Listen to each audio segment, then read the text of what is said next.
Galing San Beda, galing ng San Beda.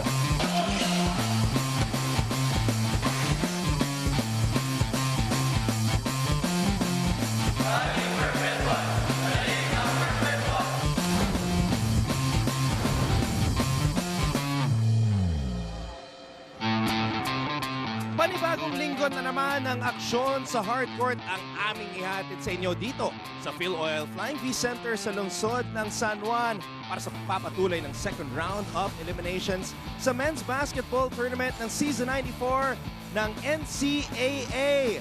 Ang pambato ng Barangay Pasong Tamo, Quezon City, Bong Quinto taking on the man from Ormoc City, Leyte, tiga Barangay Alegria, Robert Pollock sa bakbakan ng Letran at San Beda. Second round matchup sa pagitan ng dalawang NCAA rivals ating sisimulan dito sa isang na namang panibagong linggo ng NCAA. And after that matchup, mapapanood din natin ang College of St. Benilde Blazers na harap naman sa San Sebastian College Recoletos Golden Stags. This is all seen live on SNA Liga, the Filipino channel, sports.abs-cbn.com at syempre via YouTube sa ABS-CBN Sports Account. Subscribe now. Mabuhay Pilipinas! Ako po ang inyong lingkod, Anton Rojas, joined once again by the strength and conditioning coach mula sa Philippine Sports Commission, Coach Hammer, Martin Antonio. Magandang tanghali. Magandang hapon na pala, Anton. Kahit isang barangay kapag galing Ormoc o Quezon City, pag matibay ka dito ka sa NCAA, makikita. Kaya puntahan na natin itong napakagandang rivalry matchup natin ngayong hapon. At napakatindi nga ng ating mapapanood sapagkat nung unang nagharap ang dalawang koponan na ito, nag-overtime ang laban. So Robert Pollock and Bong Quinto are determined to lead their teams to victory ngayong araw. Pero silipin natin kung saan nakapwesto ang dalawang koponan na ito dito sa ating team standings. Anton, magkatikit lang nga sila. Number 2 ang San Beda, just behind the LPU Pirates with a 10-1 record. Tabla sa number 3 spot itong Letran Knights at College of St. Benilde Blazers. Panglima dyan, University of Perpetual Health System Delta Altas, nag-ahabol makapasok dyan sa Final Four picture natin. At ngayon, silipin natin kung ano ang nangyari nung unang nagharap. Ang San Beda at Letran, gaya ng sinabi ko, umabot sa overtime ang labang ito. At ang Knights nagkaroon pa ng pagkakataon na manalo sa dulo ng regulation. Yun nga lang, nakashoot si Donald Tangqua in a crucial two-man play along with JV Mocon. It was one possession away from securing that win against their rivals. If they had a stop on JV Mocon's downhill drive and drop pass kay Donald Tangqua, it would have been a different story. Pero nung overtime, doon talaga nag-flex ng kanilang collective muscle at nag-impose ng will itong San Beda Red Lions. That's why they secured the win. Makikita natin, they were badly out-rebounded, 52-41 by the Red Lions. And na-convert nila to 17 second chance points compared to 11. Napakalaki nun. Yun yung naging difference ng laro. Natapos ang game natin na yun, 80-76 ang final score. And it was the 5th straight win ng mga Bedista kontra sa mga Letranista. Hindi pa nananalo ang Knights kontra sa Red Lions mula noong NCAA Season 91. Game number 3 pa ng finals kung saan nanalo ang Letran 85-82 in double overtime.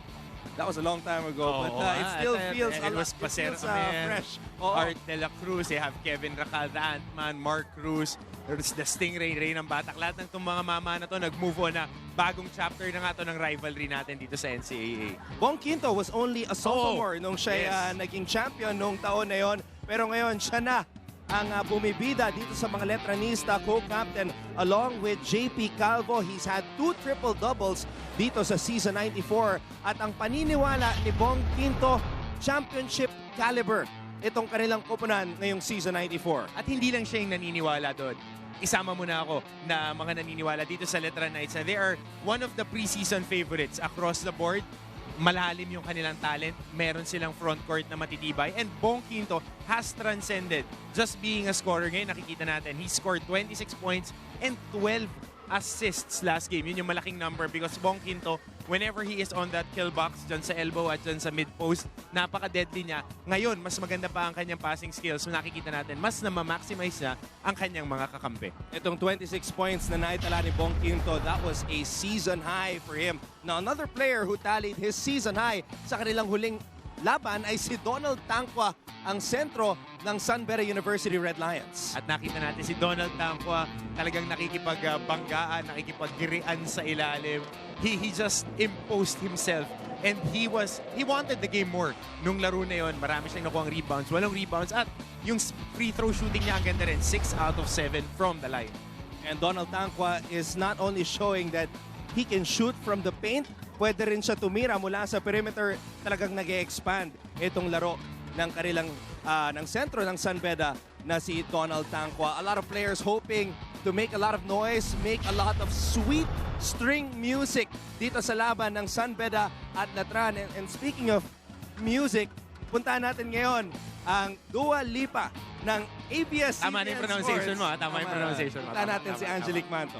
Hello, Anton, and hello, Martin. At tama na yung pronunciation ni Anton nung pangalan na yun. At hello sa mga kapamilya natin. Alam nyo, round 2 na ito ng Classic Rivalry match dito sa NCAA Season 94. And you already know what that means. Isang mainit na labanan na naman sa pagitan ng San Beda Red Lions at Letran Knights. Pero mas magiging mainit ang usapan natin sa Twitter world. Kaya naman huwag niyong kalimutang gamitin ang ating official hashtags. Hashtag NCAA Season 94 and hashtag Galing NCAA sa inyong mga tweets. Para naman sa mga kapamilya nating on the go at wala dito sa San Juan Arena, pwede pa rin kayo makibalita sa action natin dito sa labang ito. Punta lang kayo sa #1 sports website in the Philippines, sports.abs-cbn.com/livestream/NCAA, at pwede rin sa YouTube channel natin sa youtube.com/ABS-CBN Sports. Pwede rin kayo mag-send ng tweets or questions sa amin. You will see our handles right on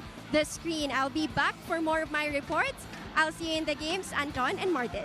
Thank you very much, Angelique. We will see you later. Pero sa aming pagbabalik, eto na po, it is tip-off between San Beda and Letran dito sa Season 94 ng NCAA.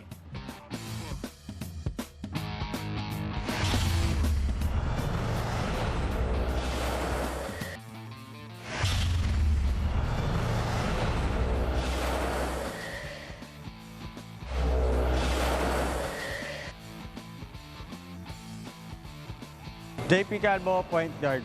Jeremiah Taladwa, small forward. Larry Muyang, center. Christian Parito, power forward. Bong Quinto, forward.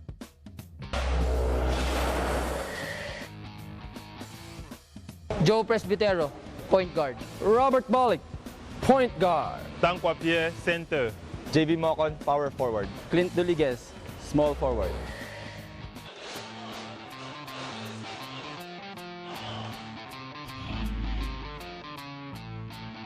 Isa na namang panibagong linggo ng aksyon ang aming ihatid sa inyo dito sa SNA.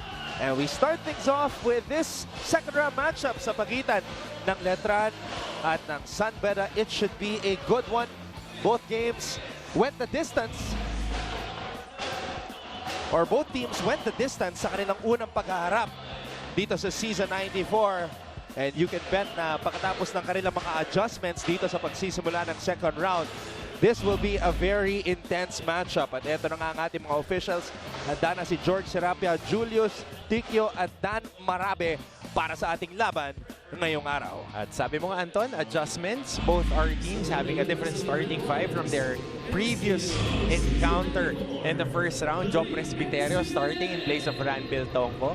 At ito naman si Jeremiah Taladua is recovering Jeric Balanza.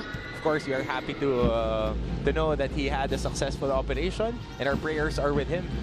Oo nga, naibalita sa atin ni Father Vic Calvo sa The Score na successful yung naging operation ng ating kaibigan dito sa NCAA na si Jeric Balanza. Hindi na ako magugulat pagka mas matikin maglaro next year yan pagbalik niya. Oo, meron pa siyang 1 taon ng eligibility dito sa NCAA. So we wish Jeric Balanza a speedy recovery. Kung nanonood ka, the entire NCAA. Definite nanonood yan ngayon. Dahil mas gusto niyang nandirito ngayon sa floor. One of the best defensive guards natin. Napakatangkad, ang galing maglaro. Similar to Jerome Ejercito during his collegiate days. Naka-starter si Jeric Balanza sa lahat ng kanilang mga laban dito sa first round before he was diagnosed with that brain tumor. Samantala, JP Calvo nakuha ang unang puntos para sa mga Letranista dito sa ating laro. Splitting that those free throw lines.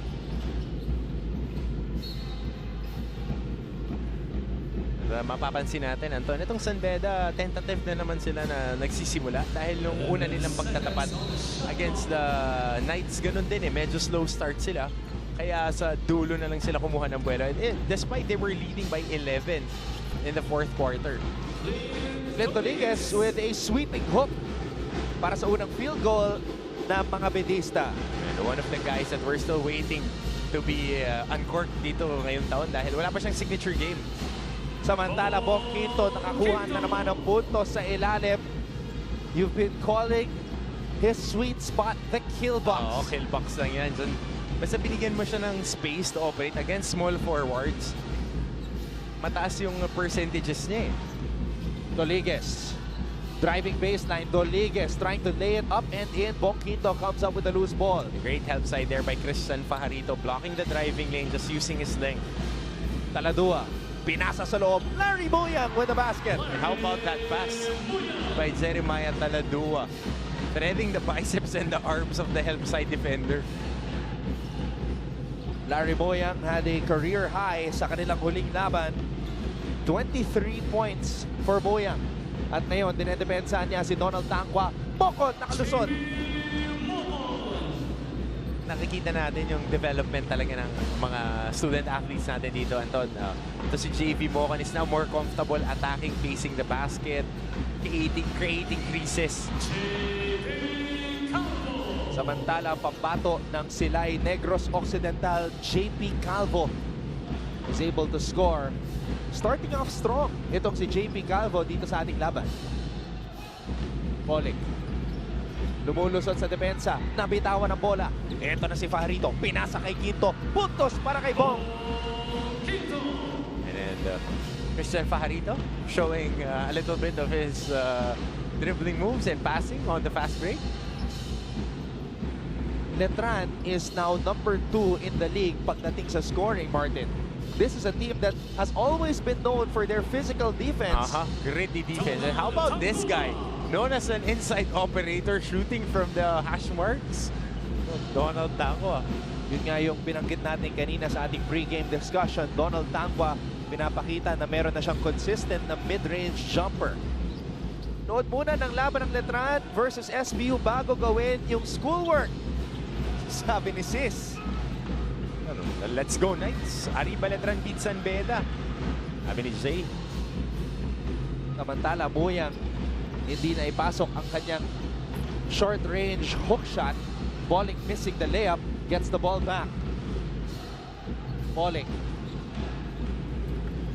Dalawa nakadepensa dito kay Robert, pinasa kay Bokod. Bokod, fade away. Masyadong malakas, Calvo nakuha ang rebound. Alam mo, Anton, credit half of that defensive stuff kay Larry Buyang dun sa hard show niya. Napapunta niya malapit na sa half court ng si Robert Bolick. Magandang makita natin yun dahil yun yung mga isa sa wala sa Letran ng mga nakaraang taon. Yung malaking mama na kayang magtulag sa hole. Hindi makaka-atake ng mabilis yung mga guards. Look at Calvo draw the foul on Joe Presbitero. At ito, panibagong substitution. Maagang pinasok si Evan Nelly dito sa ating laro. What a confidence booster for this kid. Samantala, Muyang from the free throw line. Stepping into that jump shot.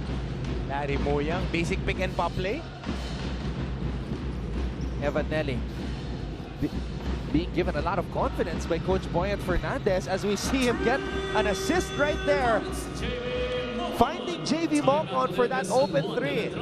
Dahil pag kailangan mo ng kumpiyansa, payasan mo lang kay Kuya, bibigyan ka niyan. Timeout, Letran.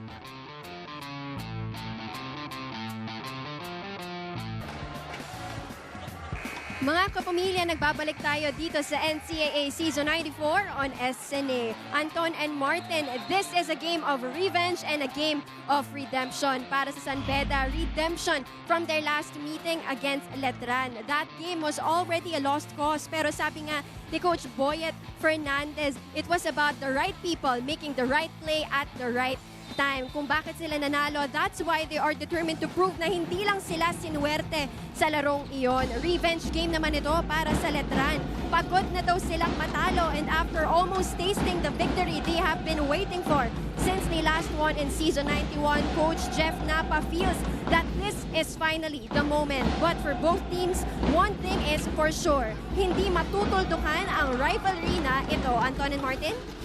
Ito ay isang rivalry sa pagitan ng dalawang koponan na matagal nang naging bahagi ng NCAA. 1924 nung sumali ang San Beda, founding member ng Liga. Letran joined 4 years later in 1928.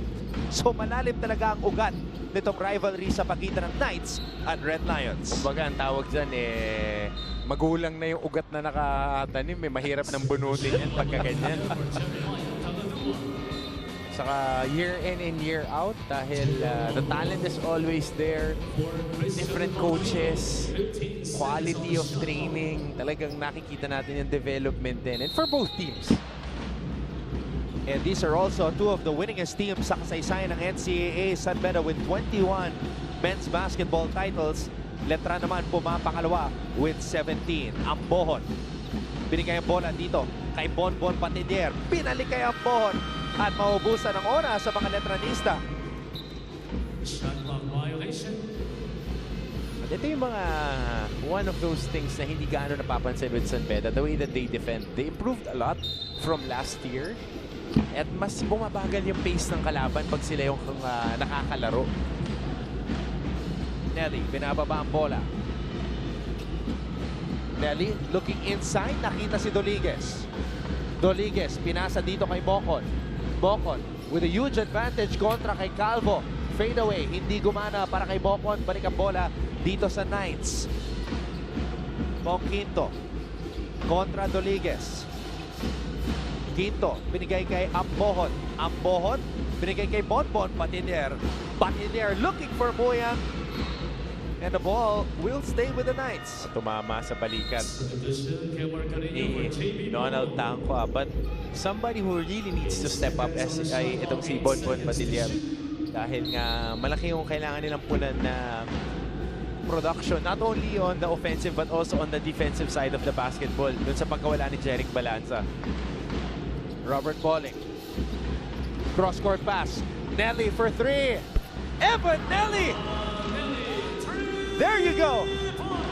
At hindi problema ng batang to kumpiyansa. May laro talaga tong si Evan Nelly. May pukol sa labas at nakakadepensa. It's just a matter of time.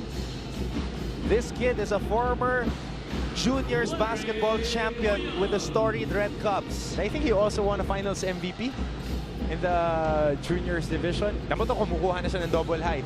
This play is most probably for the #1 shot creators ng kanilang koponan. But he is tasked to and given the green light to run that play. Silipin natin itong tira ni Evan Nelly. A Vivo X21 perfect shot. And this is the earliest we've seen Nelly put in the game by Coach Boyet Fernandez. And given an opportunity on a rivalry game, that is just something for your development. Kickball violation. Substitution.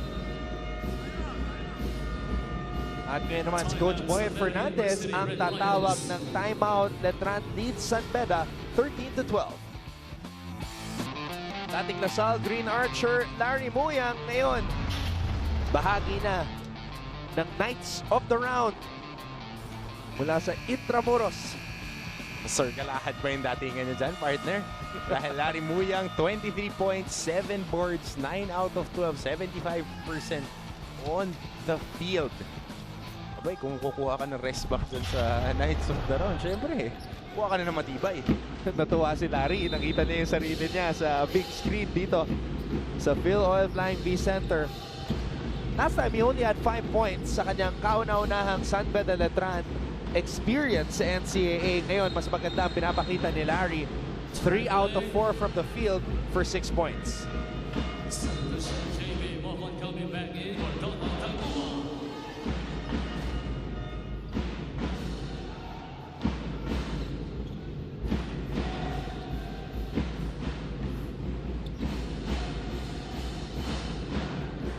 Calvo, binigay dito kay Patinier.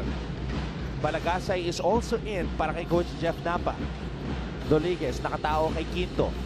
Quinto, sasaksak. Umikot. Binigay dito kay Patinier. Shoots over Robert Pollock. And one of the guys that is mataas ang expectation natin to start the year. Itong si Bonbon Batilier. Talagang hindi pa rin nakakakuha ng magandang buwelo eh. Mocon against Calvo again. Binigay dito sa kanto. Doliguez for 3. Overshoots that one. Tapping ka ng bola mapupunta dito kay Ambohon. Here comes JP Calvo. Nakakailang sets na ganun yung matchup. Calvo on Mocon pero hindi nakakapitalize ni JV Mocon yung matchup na yun. At si Bong Quinto hindi pa nakagawa ng puntos from the post-up. Dalawa kasi yung sumasabay dito kay Bong Quinto. Nakita natin yung banggaan doon. Patinier. Too strong on that baseline jumper. Eto na si Robert Pollock. Pollock, tinawag si Carino. Hindi ginamit ang screen. Pollock, made away. Puntos para kay Robert. Mr. 5-0 himself, creating a shot, getting into the sweet spot. Quinto, binigay dito kay Balagasay. Supalpal ni Carino. Evan Nelly, napulot ang bola. Nelly, lumulusot sa traffic. Pinasa kay Mocon. Mocon could not catch that ball properly. Patinier, blocked by Carino. Pangalawang beses na yan. And I haven't seen him this energetic in 2 years. Itong si Ken Mark Carino. Nakikita mo, active siya ngayon. Tingnan mo to, dive ni Christian Balagasay. He was there.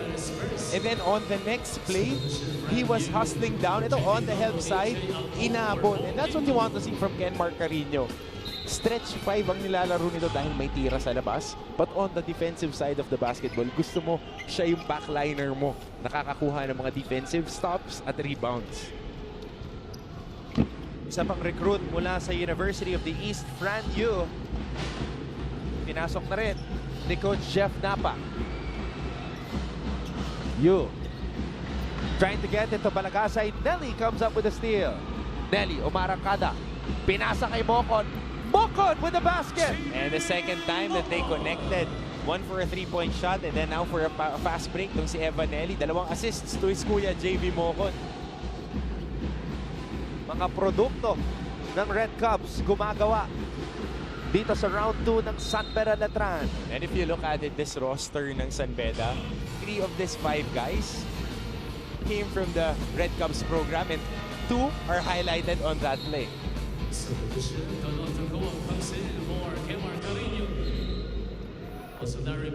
Returning for Christian Balagasay. You can never really be sure kung anong surprise ang ipapakita ng ating mga coaches dito sa second round. Nelly playing a lot more minutes than he did in previous outings. In fact, he's only averaging 11.5 minutes per game. Holding well, number 11, AJ Agwong. At yan na lang ang ginawa ng mga Letranista para mapigilan itong si Donald Tangwa. And how about this rotation, Anton? Kabanag at Nele early in the first, actually it's late in the first quarter, but sila yung unang bunot sa backcourt ni Coach Boyet Fernandez. And I like that moment right there between Evan Nelly and Coach Boyet Fernandez. Coach Boyet being one of the smartest point guards we've ever seen in the professional ranks. Giving the young kid some tips. Patilier, Ambohon, top of the key 3. Fran Yu trying to chase down that loose ball. Bola napunta dito sa Red Lions. Nelly being hounded by Agbong. Second foul to ni Evan Agbong.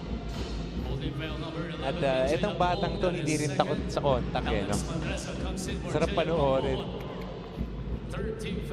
Ito, hindi takot to sa contact. Ito walang katakot-takot to si Alex Mandresa, one of the enforcers and energy guys ni Coach Jeff Napa. Ngayon, si Batinier ang dedepensa dito kay Nelly. And Nelly is able to draw another foul.